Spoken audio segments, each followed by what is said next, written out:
Olá, seja muito bem-vindo ao primeiro episódio de uma série muito especial, chamada Cracking the Code. Aqui, o objetivo é simples, mas incrivelmente fascinante: mergulhar no coração do código que dá vida a jogos, softwares e aplicativos, para desvendar como tudo funciona. Essa série é sobre explorar, aprender e compartilhar com vocês os bastidores da criação tecnológica. Se você já jogou algo e se perguntou como isso foi feito, ou o que está acontecendo por trás dessa tela, então você está no lugar certo.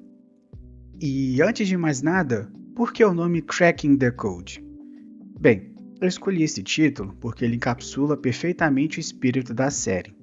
O termo cracking pode remeter a desvendar, decifrar ou explorar algo complexo. E aqui é exatamente isso que faremos. Vamos decifrar os sistemas que construíram algumas das experiências digitais mais marcantes da história. Não se trata apenas de quebrar no sentido negativo, mas de analisar, entender e compartilhar o funcionamento interno de códigos que, de outra forma, ficariam completamente escondidos dos nossos olhos.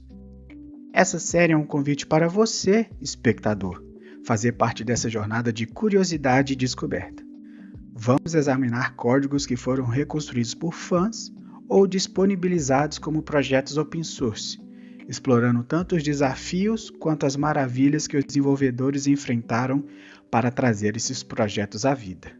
Vamos nessa?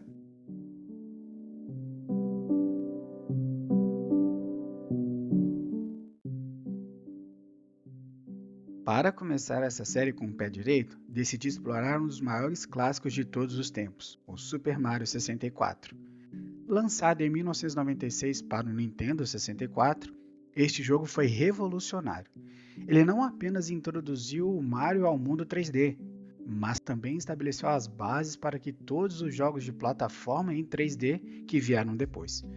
Sua inovação na jogabilidade, física e design de níveis ainda é estudada e celebrada até hoje. O que torna Super Mario 64 tão fascinante para explorar? Simplesmente tudo. Desde a maneira como o jogo gerencia a física do Mario, até como as texturas e sons foram compactados para caber nos limites do cartucho. Impressionante, não é? Este é um jogo que combina a engenhosidade técnica com um design artístico impecável. E agora, graças a um esforço incrível da comunidade, nós temos acesso a uma versão decompilada do código do jogo original.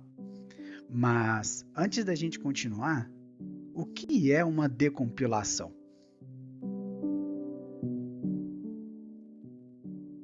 Quando os desenvolvedores criam um jogo, eles o escrevem em uma linguagem de programação como C, ou C++, ou C Sharp, no caso da Unity, por exemplo. No entanto, o produto final que chega até nós, jogadores e usuários, é o código compilado, isto é, traduzido para uma forma que a máquina possa executar, mas que não é facilmente legível para humanos. A decompilação é o processo de pegar esse código compilado e reconstruí-lo de uma forma legível novamente. O projeto de decompilação do Super Mario 64 recriou o código original, permitindo que ele seja entendido, estudado e até modificado por fãs e desenvolvedores curiosos. Mas é importante lembrar que, embora o código seja acessível para estudo, os assets originais, ou seja, os arquivos originais do jogo como gráficos, sons e texturas, ainda estão protegidos por direitos autorais da Nintendo. Você deve estar se perguntando, o que vamos explorar neste vídeo? A primeira coisa que nós iremos fazer é analisar a arquitetura do código. Isso é, como ele está estruturado, quais são as pastas desse projeto, o que cada arquivo, o que cada pasta, em teoria, faria para a estrutura deste projeto. Em sequência, nós iremos analisar algumas partes importantes, como os gráficos, ou como eram montados esses gráficos, fazer uma análise subjetiva, é óbvio, até porque estou me baseando por um código já feito e desenvolvido por alguém. mas que me permite fazer inferências a respeito de conteúdos.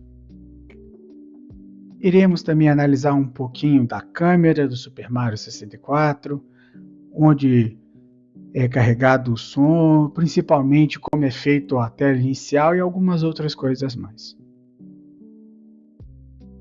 E por último, irei citar alguns mods que existem ou que são muito comuns para jogadores de Super Mario 64. Com isso, antes de mais nada, eu gostaria de te convidar para pegar uma água, um lanche ou a bebida de sua preferência e se assente numa cadeira confortável. Aproveite essa jornada inteiramente técnica e preparada para você.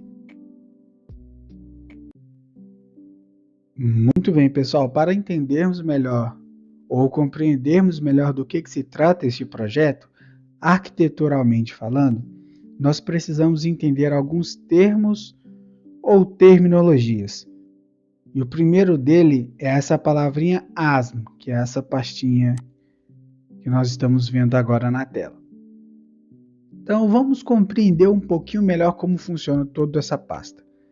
Antes de mais nada, a pasta ASM é a pasta que contém os códigos assemblies. Esses códigos assemblies, por sua vez, controlam funções específicas do hardware do Nintendo 64. Isto é, esta pasta tem como principal objetivo ler e controlar funções do console. Ok? Para que possamos compreender um pouco melhor tudo isto, eu vou abrir, por exemplo, esse arquivo aqui, esse roomreader.s. Este arquivo trata-se do leitor do cartucho do Super Mario 64. Como podemos ver, aqui tem alguns códigos específicos da leitura. Reparem e notem que ele tem um endereço de memória. De uma forma bem simplificada, era muito comum, e ainda é muito comum, termos endereços de memórias para que possamos alocar as informações de forma eficiente, tanto para a linguagem C quanto C++, ok? Por isso que vocês vão ver bastante esse endereço aqui durante todo o código. E notem que eles são diferentes. Vocês podem reparar que este termina com 48, aqui com 4C e esse de baixo com 46 e assim por diante. Notem que nós também podemos ver aqui que ele está verificando se a versão asiática ou se a versão europeia do cartucho. E por que existia isso anteriormente, nessa época dos consoles? Porque sempre saía a versão do cartucho ou do jogo na versão asiática e na versão europeia. Posteriormente começaram a fazer os cartuchos da versão americana, que é a versão US, né? Mas aí, para que isso pudesse acontecer, a empresa tinha que ter sido legalizada nos Estados Unidos, enfim, uma série de trâmites legais. Porém, é muito comum você visualizar apenas esses dois, né? A versão asiática, que é a CN, e a versão europeia. A europeia também era 100% compatível com a versão americana. O Brasil, por exemplo, já usou muito de versões europeias de consoles. E estou te falando para o Super Nintendo, Nintendo 64, o Game Boy Advance, enfim.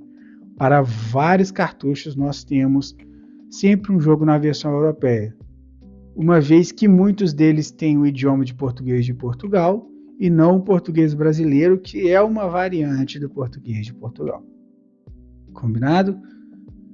Eu não vou aqui falar muito a respeito do código, vou sempre dar uma reforçada, alguns detalhes interessantes, né? Como nós podemos ver aqui dentro desse bloco da região, ele está verificando se é a versão da Europa, que era chamada de versão PAL, a versão americana, que é o NTSC-U, que era do North America, e a versão NTSC-J, que é do Japão. Isso aqui é mais para decode da imagem que era transmitida para o televisor da sua casa. Assim, aquela TV antiga que você tem na sua casa, ela lia esses formatos aqui por aqueles cabos componentes lá de vídeo. É o RCA, se eu não estiver errado. Esse arquivo aqui, entre.s, ele tem uma série de instruções para poder fazer algumas leituras ou definir alguns espaços dentro de memória. E geralmente ele trabalhava com as diretivas do assembly. Eu não vou focar muito dentro dessa parte técnica.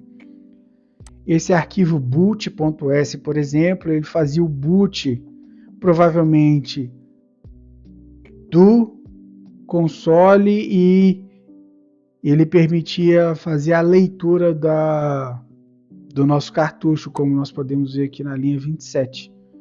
Ele fazia ali o endereçamento de onde seria feita a leitura do cartucho. Olha, aqui nós temos também a leitura do firmware, que é o software, CSW. Enfim, temos uma série de outras informações. Isso aqui é um tanto quanto interessante, não é? E notem que ele faz isso para cada versão. Uma versão do console asiática, ela tinha seus endereços de memória também. E tudo que era necessário que deveria ser carregado. Deixa eu ver se eu encontro mais abaixo aqui, é para a versão. Ela provavelmente estava mais acima, será? Ainda é código da versão asiática. Deixa eu pesquisar aqui por eu não temos version eu US.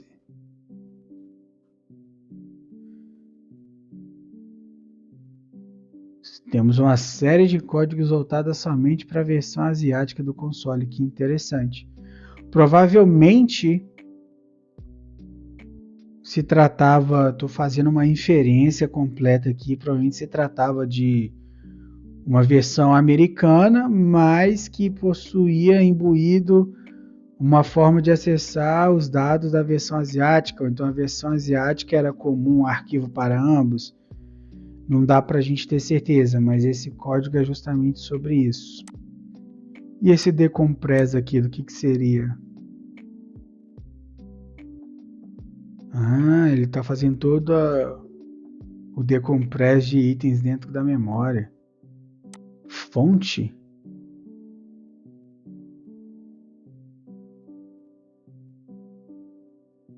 Provavelmente é a fonte do console. Quando você ligava ele mostrava os menus do console e ele lia esses arquivos aqui.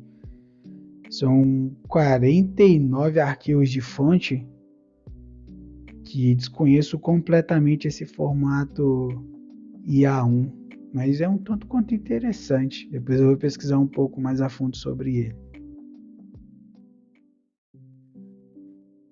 Para finalizarmos a explicação da parte arquitetural do nosso projeto, irei explicar para vocês apenas mais algumas pastas, que é o que a gente precisa focar por agora. Se fosse um vídeo mais técnico, eu focaria em outras pastas em si.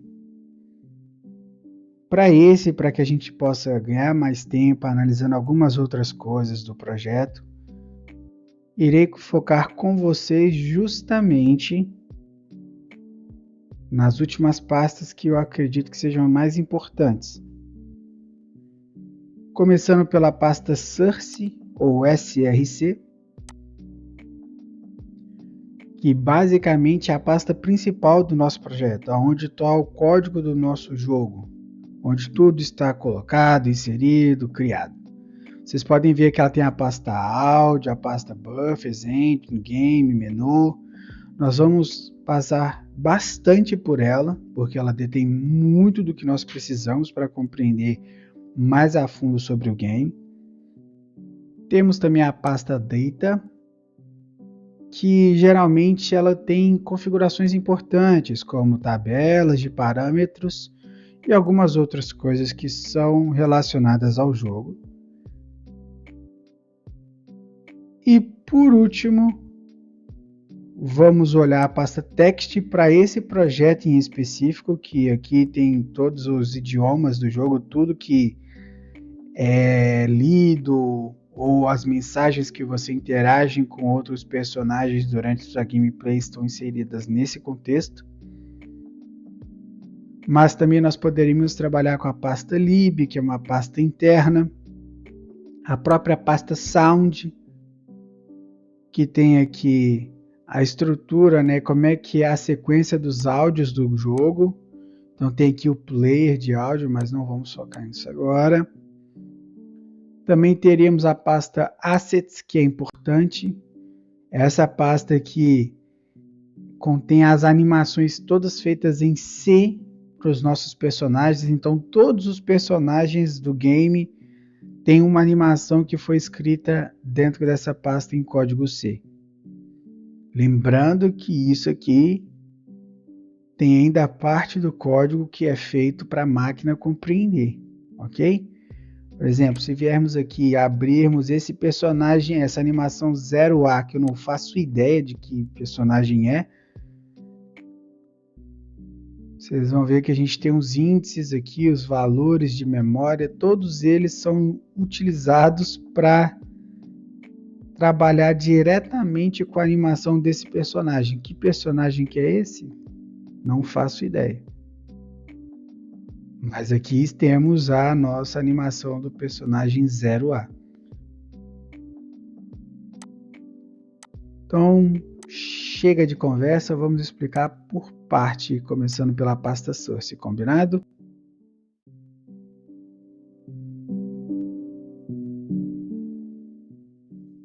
Por padrão, a pasta source vai ter sempre todo o código que nós precisamos de um projeto. Ela contém todas as classes e todas as coisas que são necessárias. Por exemplo, se abrirmos a pasta game, viermos até o arquivo main.h e o main.c, vocês vão ver que a gente tem as seguintes estruturas. O arquivo main.h serve como se fosse o nosso contrato, ou seja, o que dita as regras e o que a gente precisa criar. Logo, o arquivo main.c, ele tem essas regras definidas, que são os nossos métodos.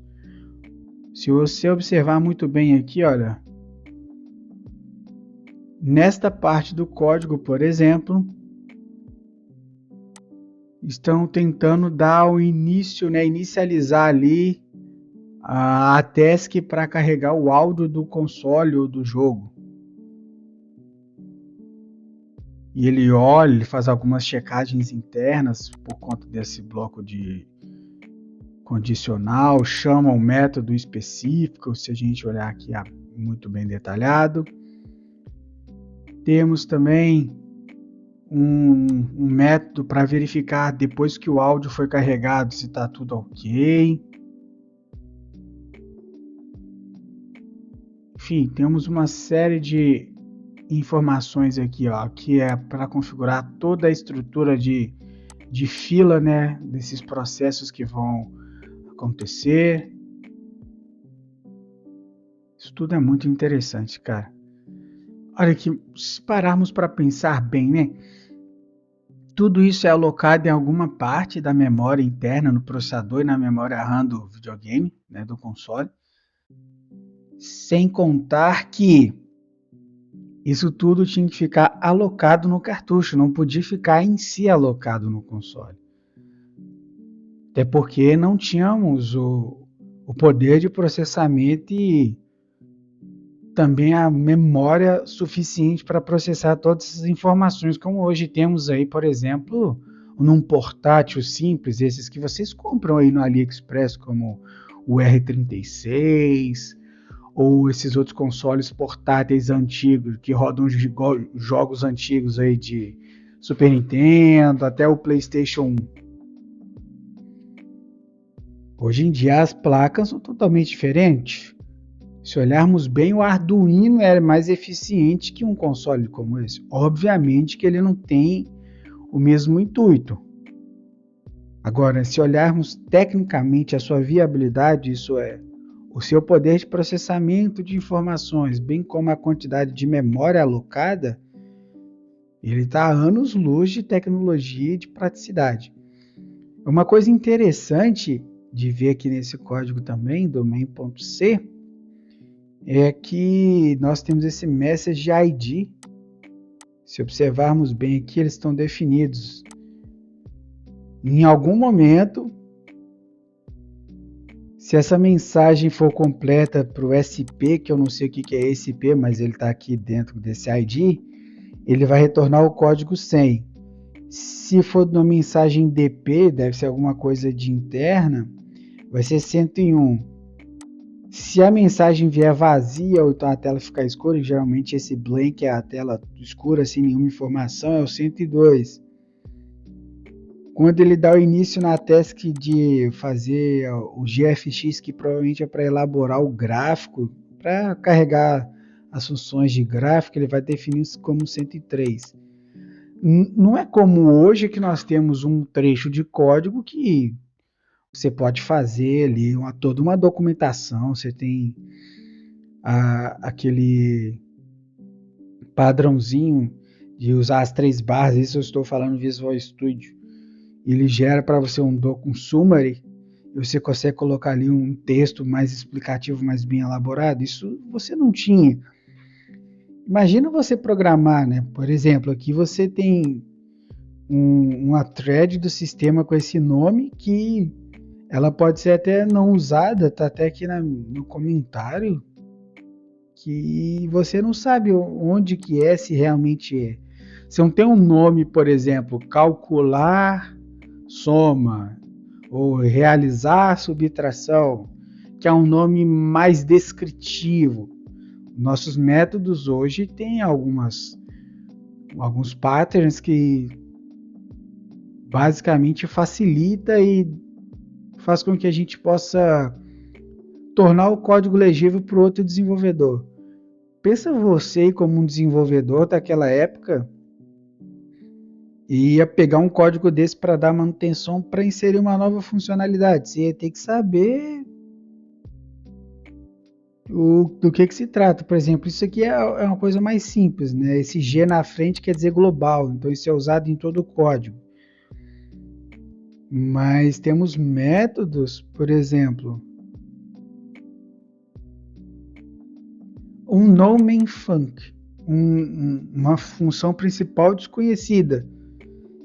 E aparentemente ela está lidando com a data e hora do console. O que isso faz? Tá, mas por que ele verifica e passa um padrão vazio? Ele está inicializando uma função vazia só passando data e hora? Por quê? Interessante.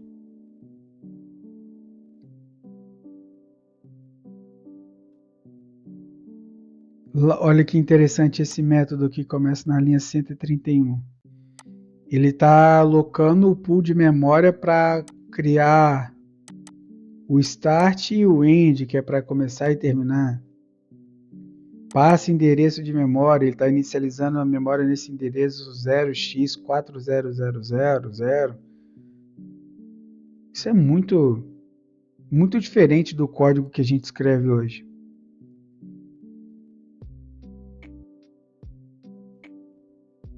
Antigamente, você dar manutenção em código era uma coisa muito complexa. Esse método aqui, aparentemente, ele está verificando se foi completo naquele SP que foi definido.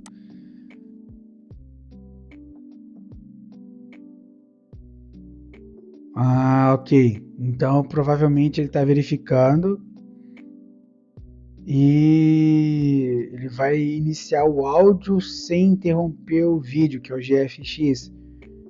Então até nisso os caras tinham que pensar naquela época. Como é que eu posso carregar o áudio sem prejudicar o vídeo? Ou seja, eu aloco memória para áudio e para vídeo. Quem que eu inicio primeiro? Qual tarefa? Qual task que eu vou inicializar? Isso é um tanto quanto interessante. Hoje em dia, com programação assíncrona, essas coisas, a gente não para e pensa e analisa de uma forma tão metódica o que vai ser inicializado. É interessante ver esse tipo de registro de código, que, olha, ele vai inicializar o hardware, vai iniciar essa tarefa, essa thread, que é alguma coisa que fica alocada na memória, que está em execução, que é uma thread, e ela vai ficar no modo idle, que é aguardando alguma coisa, ou seja, provavelmente para ficar alocando posteriormente funções ou algo do gênero. Isso é um tanto quanto diferenciado.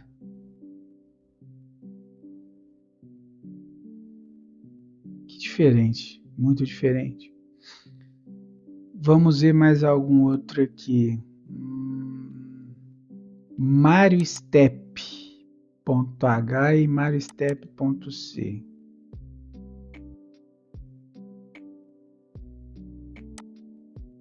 O que isso aqui está fazendo? MarioStep talvez tenha a ver com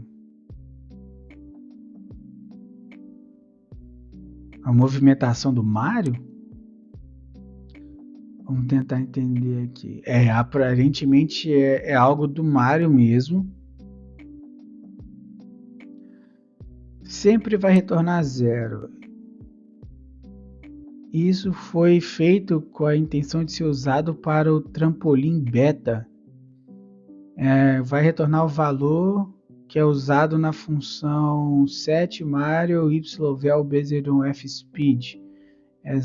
Ok, nossa. Eu não imaginava nunca, sendo sincero com vocês, que a ideia do Mario era pular num trampolim. Isso é muito interessante. Quando que a gente imagina que o Mario talvez ele ia pular num trampolim ou teria um trampolim para fazer os pulos?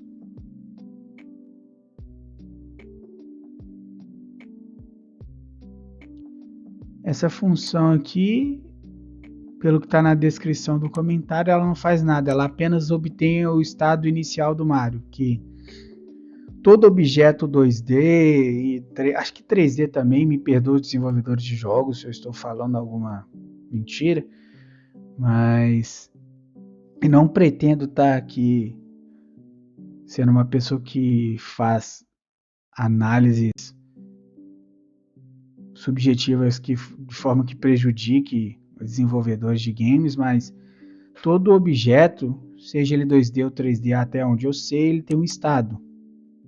Ele está em um estado inicial, depois ele pode entrar em movimento e ele volta para o seu estado inicial. E essa função é justamente para obter isso.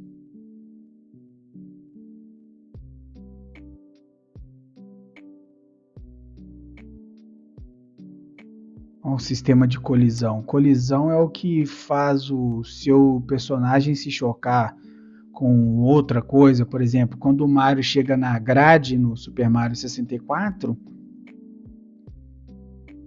ele pode simplesmente encostar nela e não sai tipo ultrapassando. Ele entende que tem que barrar ali, que tem que parar porque é uma grade, né? A colisão é esse sistema.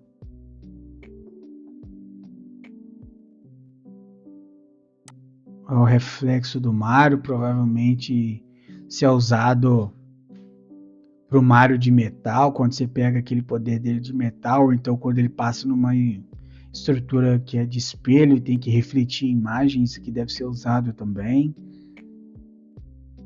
Quicksand. Provavelmente é usado em alguma fase que tem areia. Por isso tem esse código aqui de Quicksand.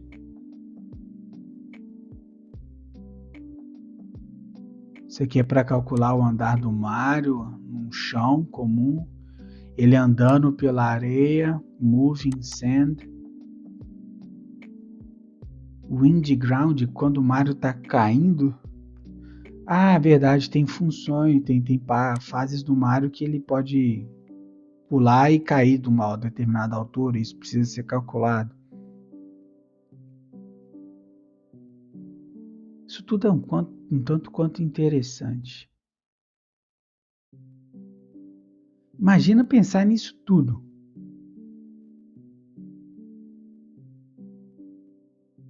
É bem interessante isso aqui.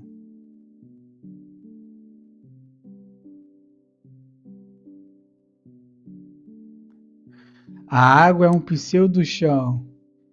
E ela não é referenciada quando você está tentando no K-Step e pode acontecer um out of bounds, que é estourar o seu array, basicamente falando. Interessante. Para evitar que dê problemas com a água e evite problemas no array, tem parte desse código que resolve isso aqui.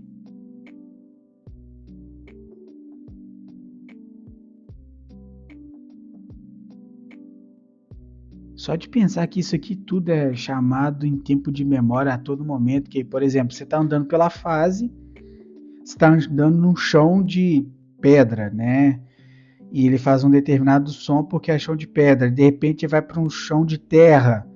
Esse chão de terra, ele também tem o seu determinado som. Isso é um tanto quanto interessante. A força que é usada quando o Mario vai pular e ele pula para cima, ele pulou em alguma coisa que vai fazer com que ele dê sequência em outra, é calculada aqui. A gravidade do Mario, como é que foi feita a gravidade para determinar se ele está caindo, se ele está parado, se ele está de pé. Interessante.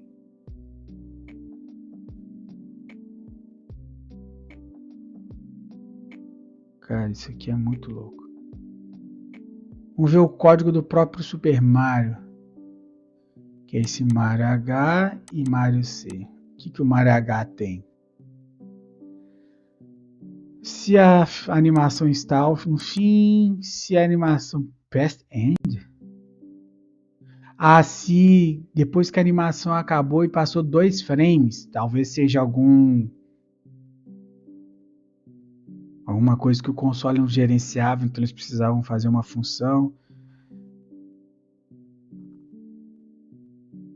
para ver se o Mario, para definir a animação do Mario sem qualquer aceleração, aqui é com aceleração, para definir qual que é o próximo frame que ele vai ler daquele movimento.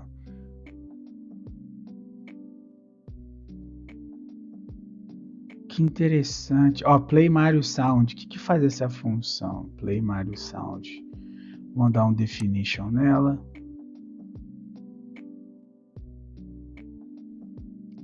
Olha que legal esse código.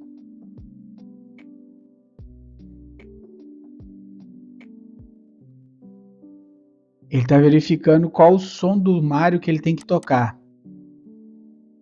Se esse Mario é o Mario de metal, que é quando ele coloca, acho que quando ele pega um item lá, ele pode ficar tipo um Mario metalizado, que ele fica mais pesado, você escuta até um som de ferro no andar dele, ele vai tocar o som dele pulando de metal, senão ele vai tocar o som normal. Isso aqui é um código interessante. Vamos ver um outro aqui. Atualizar o som e a câmera do Mario. Provavelmente quando aquele bonequinho que fica voando,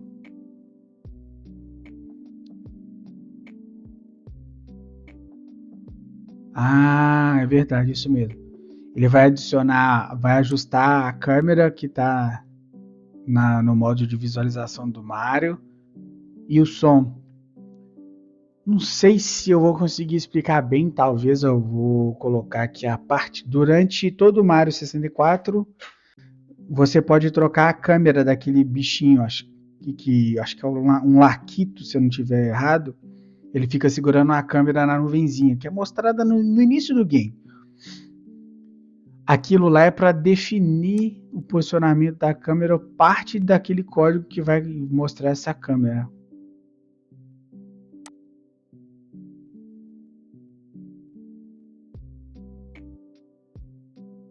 Olha, ele tá vendo se ele tá nadando ou se ele tá na água. Ele tá vendo se a câmera está atrás do Mario, ou então se ele tá no modo de tá tipo boiando na água. Isso é muito interessante. Tudo tá aqui, que você simplesmente só usa o controle para poder mexer. Vamos ver algum outro código aqui. Executar a ação do Mario, o que esse código faz? Ah, tá, ele tá verificando algumas coisas do Mario. Esse aqui aparentemente é um loop, isso mesmo. Ele fica verificando se ele tá parado, se tá se movendo, se ele tá dentro de uma cutscene. Que interessante.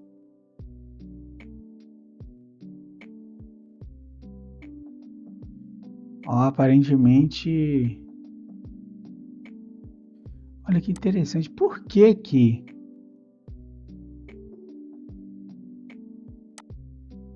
ele só toca o áudio apenas nas versões não japonesas? Isso é um tanto interessante. Parece que o áudio para a versão japonesa é uma, né, que é a versão asiática do jogo, e para outras é outra versão do mesmo som. Isso é interessante.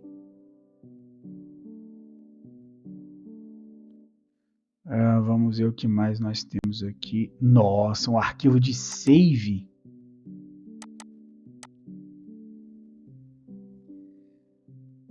Como que eu posso explicar isso para vocês?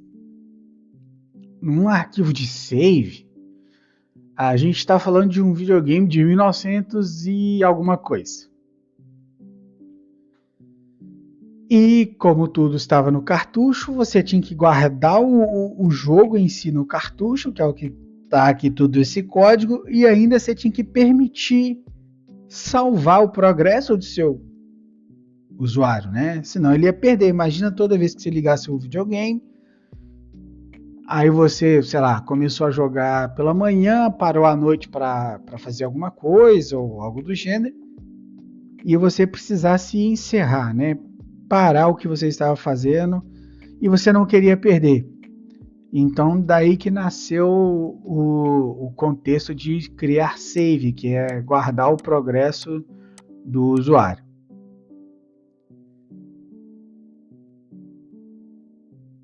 Ele usa a memória EPROM, né? Provavelmente tem e o cartucho consegue acessar essa memória EPROM. Ele vai criar 4 slots que todo console, todo game do Nintendo 64 anteriormente tinha sempre 4 slots para salvamento, e ele guardava exatamente tudo dentro desses slots aqui.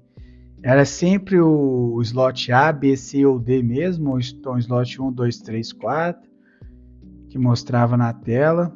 E aqui, ó, nesse trecho todo de save flag, é onde ele aloca tudo do seu personagem. Então ele está verificando se esse save já existe ou se já foi salvo anteriormente por você. Aí ele deve te perguntar: o save já foi salvo, deseja sobrescrever esse arquivo? Sim ou não? Se ele está com a Wing Cap, se ele tem o Metal Cap, que é o Wing Cap, provavelmente é um dos poderes dele. O Metal Cap é o chapéu de metal, para ele ficar de metal. O Vanish Cap, se ele tem a chave 1, a chave 2. Se o porão está desbloqueado. Se o andar de cima provavelmente do castelo está desbloqueado. Cara, que loucura. Olha, se você está na fase das estrelas, que interessante. É assim que o jogo consegue saber onde você salvou e todos os itens que você tem. E ele ainda passa aqui ó, de homem para salvar da forma correta. Que legal isso. Sério, muito legal.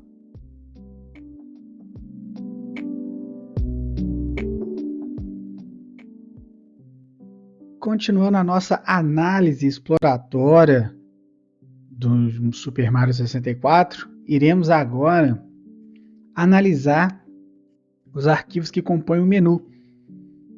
Que eu achei bem interessante. Nós temos aqui um único método chamado intro update e nós temos aqui todos os outros métodos que são necessários.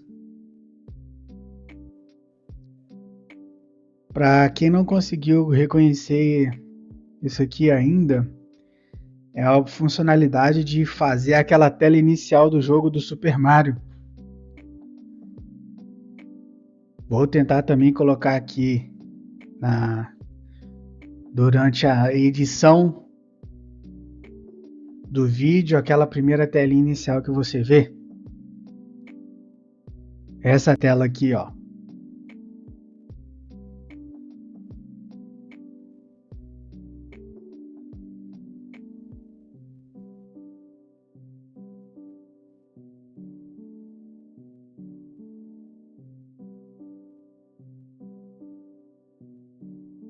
Basicamente, todo esse código aqui, ele começa interessante, ele começa verificando os botões do teclado e tudo. Depois ele faz a inicialização do áudio, que é quando você está passando para a próxima fase de várias outras que você já tem jogado, fica selecionando as opções entre Start e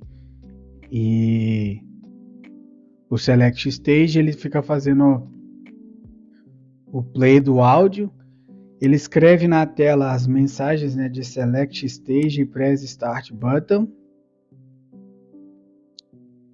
E eu acho que o mais legal de todas é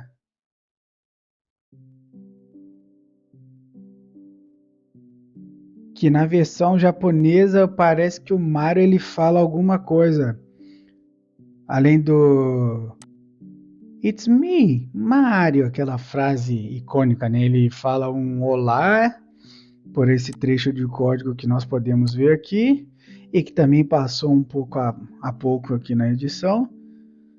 E ele fala para pressionar Start para começar a jogar.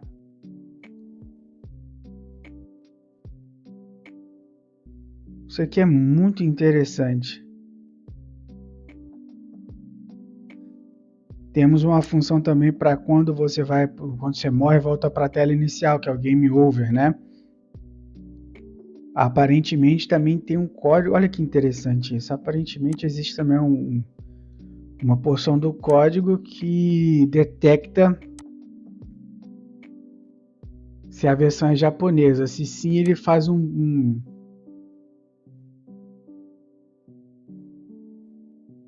play ele vai dar um play nesse som de Game Over específico. Isso é um tanto quanto interessante. Isso a gente vê que para determinadas regiões é liberado um conteúdo e para outras não. E é uma coisa super comum, assim como que existem coisas que existem só na versão americana e europeia que não estão na versão asiática. Isso é bem interessante. E o mais interessante, ao meu ver ainda, é que você possa identificar isso no código, como nós estamos fazendo aqui, uma análise totalmente subjetiva. Em nenhum momento eu alterei o código e coloquei a execução, né? Fiz uma execução desse código alterado. E sim, você pode simplesmente identificar isso pelo código que já foi escrito há não sei quantos anos atrás aí. Isso é muito legal. Aqui achei a função que eu tanto queria. tem uma frase super icônica que é falado, que eu falei há pouco, né? It's a me, Mario, que é tocado assim que o jogo começa. É esse trecho de código que faz esse som, esse áudio ser reproduzido. Então, assim, é muito interessante a gente poder ver como que foi estruturado, como foi criado, né, o trecho de código, o cartucho em si, como é que ele sabia que hora que ele ia fazer o play desse som, se a versão asiática, qual música que ele ia dar play, enfim. É mesmo muito legal tudo isso. E você, o que você está achando até agora? Deixa o seu comentário aqui abaixo para mim. E não se esqueça,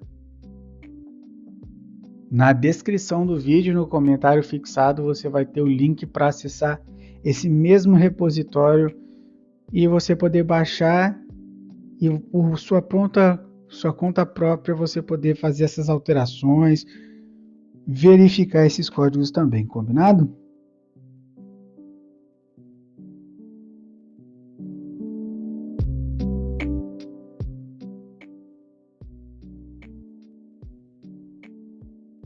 Bom, finalizando quase o nosso vídeo, pessoal, deixa eu visitar a pasta de assets, que aí depois vai faltar apenas a pasta de text, como eu havia mencionado anteriormente. Na pasta assets, que é uma pasta responsável por conter todos os recursos gráficos, as imagens, tudo que vai ser utilizado na fase, até mesmo as imagens do personagem, tudo em formato cúbico, enfim, algumas coisas específicas voltadas para o universo de jogos. De forma muito curiosa, a pasta Assets aqui nós temos esse arquivo que ele está com um problema, mas ele consegue fazer algumas identificações pelo que eu estava analisando ele bem rapidinho antes de a gente fazer a gravação dessa parte. E na pasta Animes, como eu havia já mostrado bem lá no início para vocês, são todas as animações de todos os personagens. Pelo que eu pude analisar aqui,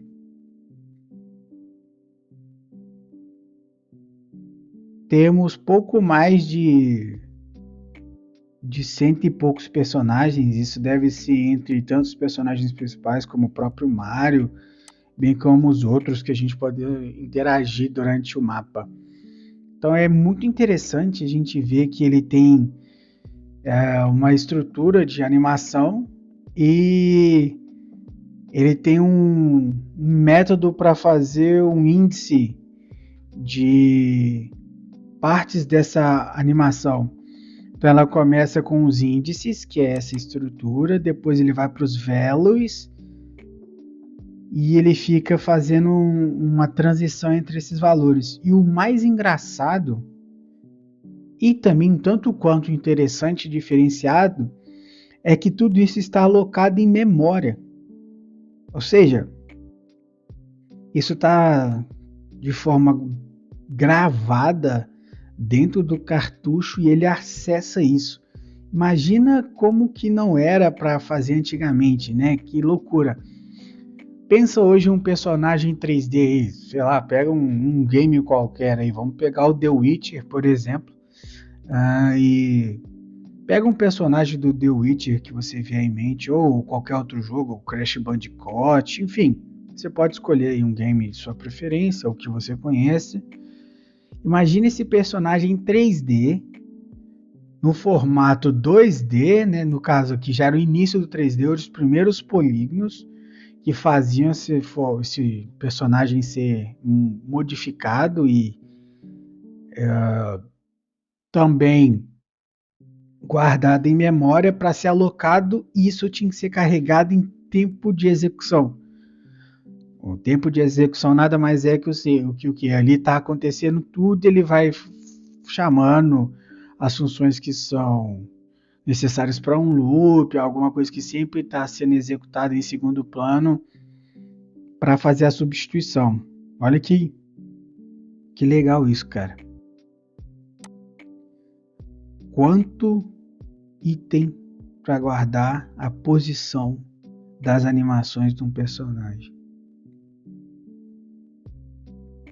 Esse array aqui é muito grande. Muito grande. Agora imagina você saber aonde está cada personagem em memória, você não se confundir. E naquela época não existia isso de você ter uma equipe grande de desenvolvimento. Estamos falando de um dos primeiros jogos 3D. Obviamente que a Nintendo tinha uma equipe muito grande, mas ainda assim não é uma equipe que a gente tem hoje, como a própria Nintendo vai ter, que é uma equipe só focada em jogos do Mario, uma equipe só focada em alguma outra série de jogos, né? Por exemplo, a gente tem aí a CD Projekt Red, que ela tem uma única equipe, mas toda essa equipe é responsável por tudo, e assim é muito mais fácil de você gerenciar. Aqui não. Aqui provavelmente, eu estou chutando muito alto, talvez tinham, sei lá, 10 desenvolvedores que tinham que dar conta disso tudo. E uma coisa que me deixa bem assim pensativo é como que o cara sabia que, sei lá, essa animação 0F10 era, por exemplo, de um Koopa, que é ou de um Gomba do Super Mario, entende? Isso é muito bizarro. Você não, mais uma vez, você não tinha algo assim guardado ou cravado. Talvez existisse numa documentação que a gente não tem acesso, porque isso é interno, né? Isso é corporativo, é alguma coisa do dia a dia de negócio deles. Mas você saber isso aqui, sei lá, o cara viu que a princesa Toadstool, né, que a gente tem, ou então a princesa Peach tá com um problema de um gráfico lá, um pixel não tá certo, e sei lá, talvez essa animação aqui 5B é a animação responsável pela princesa Peach. E qual que é o endereço de memória que o cara vai alterar? Essa é a pergunta que fica também, porque você não consegue assim deduzir que o erro está aqui no endereço 0x0066, por exemplo. Ele tem que saber muito bem do que está se passando ali. A mesma coisa, algumas outras coisas que a gente viu lá. Claro que ali para o Mario, algumas outras coisas estão mais descritivas as funcionalidades. Você consegue fazer uma análise um pouco melhor. Não precisa, mas é um pouco melhor vendo o código estruturado. Agora imagina os fãs que não sabiam de nada disso, porque aqui eles já revisaram boa parte disso, né? Isso já funciona. As pessoas que fazem mods aí já tem certo conhecimento, experiência, tem um know-how já por documentar a própria página de mods. Ela já sabe. Agora imagina você organizar tudo isso desde o início. É uma coisa que você tem que realmente tirar tempo e gostar muito de fazer. Então eu admiro muito um trabalho como esse.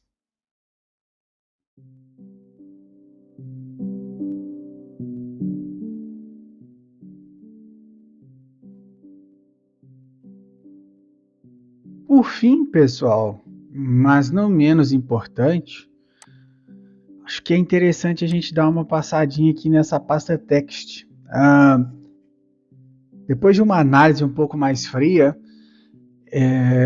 essa pasta text ela contém os textos que nós vemos na tela, seja na tela inicial, seja nas fases, enfim. E ela tem uns métodos para poder definir, né? E o mais interessante que eu estava vendo, reparando, é que alguns textos de debug não foram traduzidos, como esses aqui, ó. Eles até foram removidos na versão europeia, ou seja, isso só existia nessa época e nesse período. Tem um texto para Stage Select, um de pause e alguns outros textos em, não sei se é chinês ou japonês, eu não sei a diferença entre eles. Quem souber aí a diferença entre eles e puder me dizer num comentário, eu vou ficar bastante agradecido. Combinado? Bom, se nós repararmos, vou abrir a versão americana, que é melhor para a gente ver. Aqui nós temos todas as fases e os seus nomes, ou seja, quando você começa a jogar o jogo pela primeira vez, você abre a primeira fase, ele vai colocar esse texto aqui na tela inicial. Debaixo do nome da fase, acho que fica Stage 1. É uma coisa assim, eu vou também verificar uma forma de colocar isso aqui durante a edição do vídeo que vocês provavelmente devem ver agora.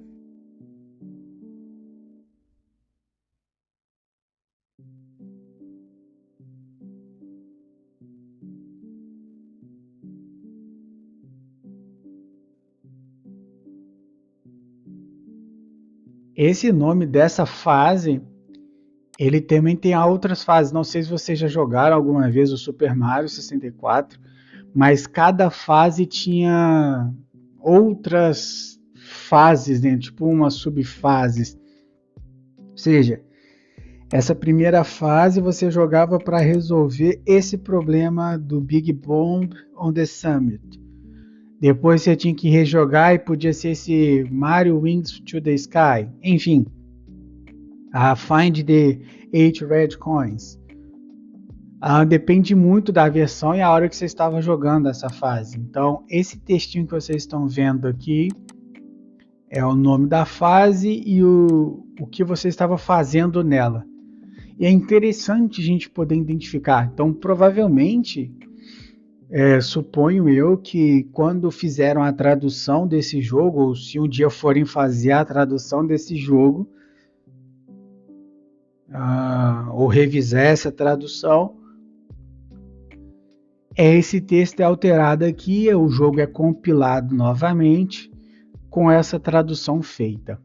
Vocês podem reparar que tem por tipo de fases, né? Do Bob, a WF, JRB, que é esse Jolly Roger Bay. Temos essa Cool Cool Mountain, que é o CCM. O BBH, o Big Boost Hound. Enfim, cada uma delas é um estágio. E além de a gente ter essas fases todas, se eu não estiver errado, são 15, isso mesmo, 15 fases padrões, nós temos as fases especiais, que é a do Bowser, as 3 aqui. Temos a da princesa, a fase do chapéu de metal, que é quando o Mario ganha a habilidade de se transformar no Mario de metal, a do Wing Cap, enfim, o aquário secreto, o castelo que a gente tem. É muito interessante a gente reparar que tudo isso está aqui. E o mais legal ainda são os diálogos. Então, quando você interagia lá com algum personagem, essa interação ela se dava por esse diálogo. Então, imagine que você falou com aquele pinguim, né? E a frase que aquele pinguim fala com você de quando o filhote dele está perdido, ou que quando você encontra e te agradece, aquele texto é um desses textos que estão definidos aqui. Isso é muito legal. Isso é muito legal. Porque é como se você pudesse ter acesso a tudo que foi feito. Como eles pensaram naquela época de desenvolver. Olha, o ir, não ir, que era para quebrar a linha, né? Para colocar o seletor de sim ou não, ir ou não ir. Isso aqui é muito legal. Quando você coletou 100 moedas, e ele te pergunta se você quer salvar, outra Power Star quando você pega. Isso é muito interessante.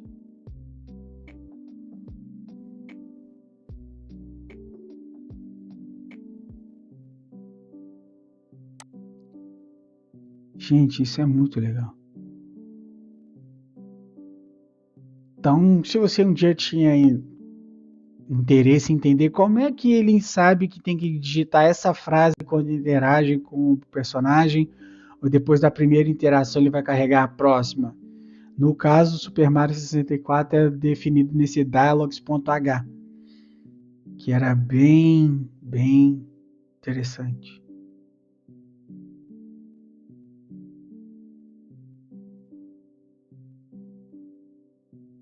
E se a gente reparar, essa é a versão americana, né? Mas tem a versão chinesa, tem a versão alemã, Deutsch, tem a versão francesa também.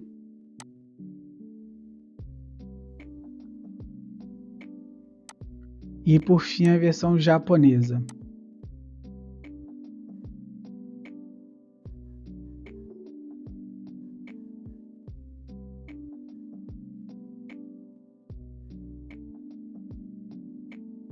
Isso aqui é muito legal.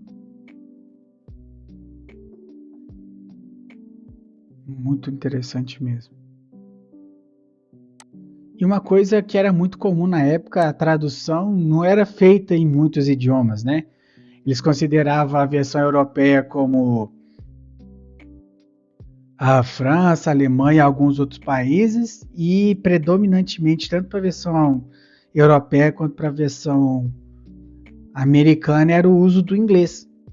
Nota-se que fazer tradução é uma coisa que foi ganhando força ao longo dos anos, e para a Nintendo, desde sempre parece que é uma problemática trabalhar com traduções.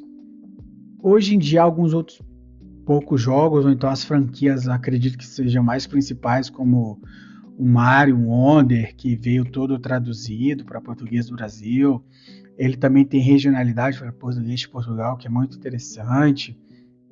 Alguns outros títulos também, né? E a própria desenvolvedora, sendo a Nintendo ou não, ou seja, uma terceira, ela que insere isso dentro do game, né? E por isso que é muito comum você ver dentro de jogos traduzidos, por exemplo, eu já fiz isso, né? Já fiz esse tipo de modificação para um jogo, inclusive que era meio que indie, né? Ah, se vocês tiverem interesse, eu posso até contar como é que foi essa história do desenvolvimento dessa tradução. Mas a gente pega um desses idiomas, por exemplo, para manter o inglês, que é melhor para a nossa referência, para uma possível tradução no projeto, eu editaria o arquivo francês ou alemão. E deixaria lá no site de mod, que você pode baixar os arquivos e lembrar de colocar a versão, colocar o idioma no idioma francês, por exemplo, para que você possa ver a tradução. Se eu não estiver errado, eu fiz isso exatamente para o jogo que eu traduzi, né? Que eu fiz há uma época atrás aí para lançar a tradução do jogo indie. Ou foi a versão francesa ou foi a versão africana que tinha do game, porque é compartilhado no dicionário, né? Algumas palavras. Não foi tão simples eu inserir uma opção nova lá de português. Mas quando isso é mais fácil de se fazer, eu não sei dentro desse contexto do Super Mario 64 como é que seria. Mas eu pegaria um desses aqui e deixaria uma nota lá quando você fosse baixar esse patch da tradução para português do Brasil.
Para a gente concluir, pessoal, gostaria de deixar aqui para vocês alguns links, vou deixá-los também na descrição e no comentário fixado.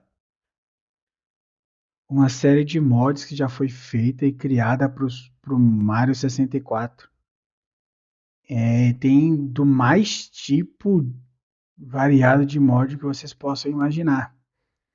Um desses sites é esse o Game Banana, que ele é uma comunidade muito grande e que tem bastante movimento.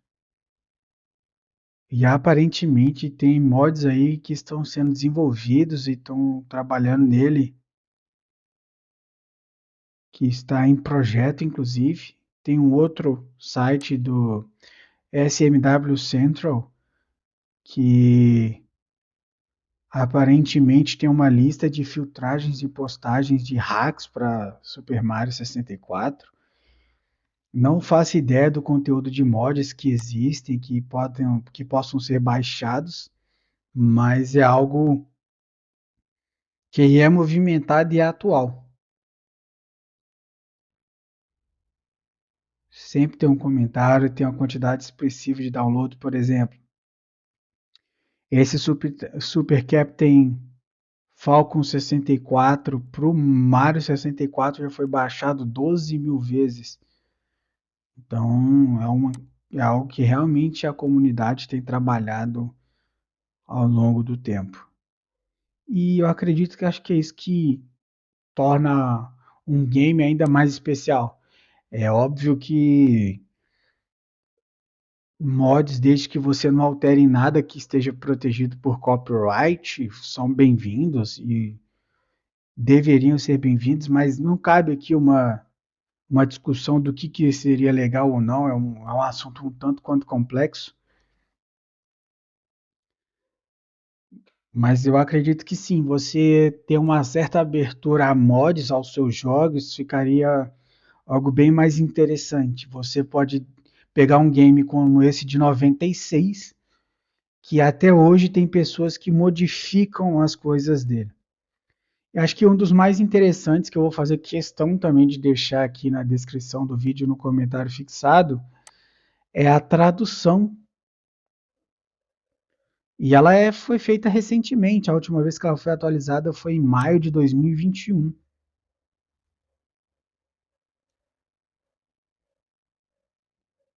Nesse ROM Hack Plaza fizeram uma tradução e eles traduziram tudo, aparentemente a parte dos saves,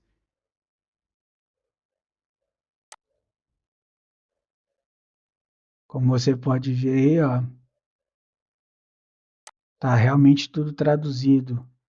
Seja os sprites de imagem, como esse texto de pausa anterior aqui, que não é uma escrita, é uma imagem, isso é nítido, como um texto mesmo que você interage. E isso é muito legal.